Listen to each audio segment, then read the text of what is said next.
Assalamualaikum warahmatullahi wabarakatuh.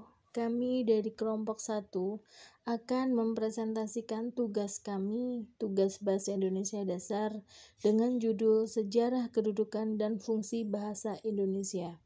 Kelompok kami berjumlah 6. Yang pertama, Hia Sinta Nugraini, yang kedua Lutfi Nurhayati, yang ketiga Ria Yuniawati, yang keempat Salamah, yang kelima Durotus Saadah, dan yang keenam Regita Saputri. Langsung saja kita bahas ke sejarah bahasa Indonesia. Bahasa Indonesia yang sekarang ini kita miliki merupakan salah satu simbol kebangsaan yang berkembang seiring dengan dinamika perjuangan bangsa Indonesia dalam merebut, mempertahankan, dan mengisi kemerdekaan. Oleh sebab itu, perkembangan bahasa Indonesia tidak dapat lepas dari pasang surutnya dinamika kehidupan bangsa Indonesia, mulai dari bahasa Indonesia sebagai bahasa penghubung dalam hubungan antar suku, sampai bahasa Indonesia sebagai bahasa pemersatu berbagai suku dan golongan di Indonesia. Bangsa Indonesia tumbuh dan berkembang dari bahasa Melayu yang sejak abad ke-7 sudah dipergunakan sebagai bahasa perhubungan. Bukan hanya di Kepulauan Nusantara, melainkan juga hampir di seluruh Asia Tenggara. Bukti-bukti sejarah menunjukkan bahwa bahasa Melayu telah digunakan di kawasan Asia Tenggara.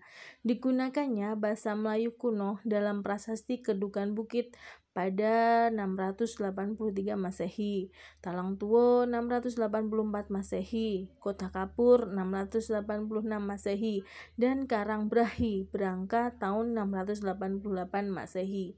Prasasti itu bertuliskan huruf Pranagari berbahasa Melayu kuno dari Kerajaan Sriwijaya.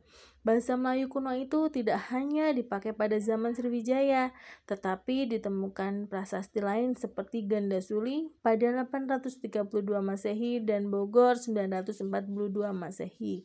Pada masa Islam, perkembangan dan pertumbuhan bahasa Melayu semakin pesat, baik yang berupa batu bertulis, seperti tulisan pada batu nisan di Minyetujoh, Aceh, Berangka pada tahun 1380 Masehi, maupun hasil susastra pada abad ke-16 dan ke-17, seperti syair Hamzah Fansuri, Hikayat Raja-Raja Pasai, Sejarah Melayu, Tajus Salatin, dan Bustanu Salatin. Penyebaran sejarah Melayu pun semakin pesat seiring dengan proses penyebaran agama Islam ke seluruh Nusantara. Dalam hal ini, bahasa Melayu yang dijadikan bahasa pengantar dalam dakwah, menyebarkan agama Islam. Selain itu, penyebaran bahasa Melayu yang pesat disebabkan karena bahasa Melayu tidak mengenal tingkat tutur sehingga dengan cepat dapat diterima oleh semua golongan dalam masyarakat. Perkembangan bahasa Melayu di wilayah Nusantara mendorong tumbuhnya rasa persaudaraan dan persatuan bangsa Indonesia. Perasaan senasib mendorong bangsa Indonesia mencari identitas bersama untuk melawan penjajah, dan bahasa Melayu yang telah berkembang hampir di seluruh Indonesia merupakan salah satu bentuk identitas bersama tersebut.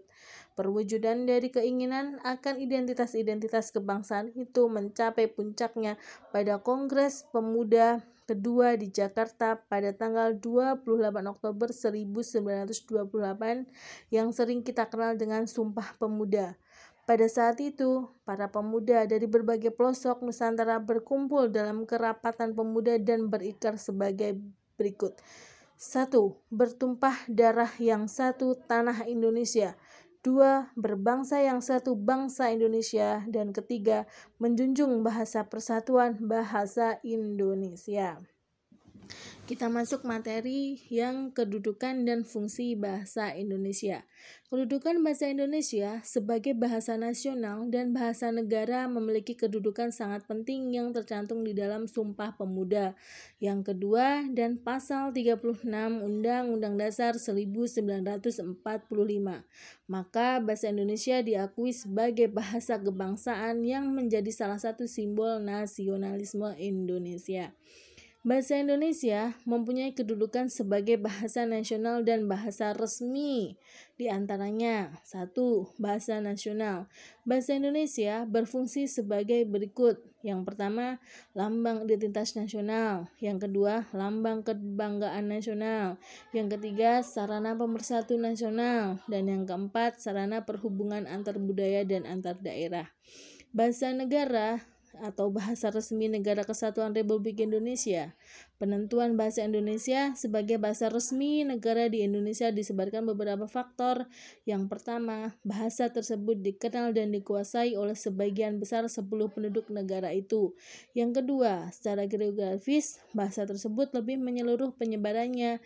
Dan yang ketiga, bahasa tersebut diterima oleh seluruh penduduk negara itu.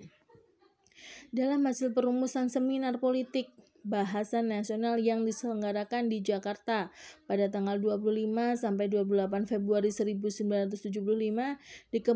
dikemukakan bahwa di dalam kedudukannya sebagai bahasa negara, bahasa Indonesia berfungsi sebagai berikut. Yang pertama, bahasa resmi kenegaraan.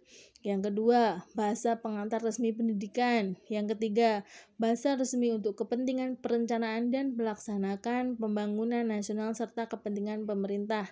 Yang keempat, sarana pengembangan kebudayaan nasional, ilmu pengetahuan dan teknologi. Contoh-contoh kehidupan sehari-hari mengenai pasal 36 Undang-Undang Dasar 1945 diantaranya pembuatan surat keputusan misalnya dalam membuat undang-undang selalu dituntut untuk menggunakan bahasa Indonesia yang baik dan benar tanpa menyalahi aturan. Yang kedua, membuat surat lamaran pekerjaan bahasa Indonesia yang digunakan harus sesuai ketentuan yang berlaku. Misalnya, tidak boleh bertele-tele, berbelit-belit, dan harus singkat, padat, jelas, serta mudah dimengerti. Jika tidak memenuhi unsur tersebut, bisa saja surat lamaran yang kita buat ditolak oleh instansi pemerintah. Begitu pula saat suatu gugatan atau surat gugatan yang diajukan ke pengadilan tata usaha atau pengadilan negeri mengenai kasus tertentu, maka dalam penyampaiannya secara lisan atau dalam bentuk surat harus menggunakan bahasa Indonesia dengan benar. Jadi kesimpulannya, bahasa Indonesia adalah sebagai bahasa negara yang mencakup sebagai bahasa pemersatu dan sebagai persatuan antar sesama rakyat yang berbeda suku dan budaya. Dan sarannya, bahasa Indonesia dianjurkan untuk dipakai sebagai bahasa dalam pergaulan berbahasa, sastra, dan media cetak. Sekian presentasi dari kami. Wassalamualaikum warahmatullahi wabarakatuh.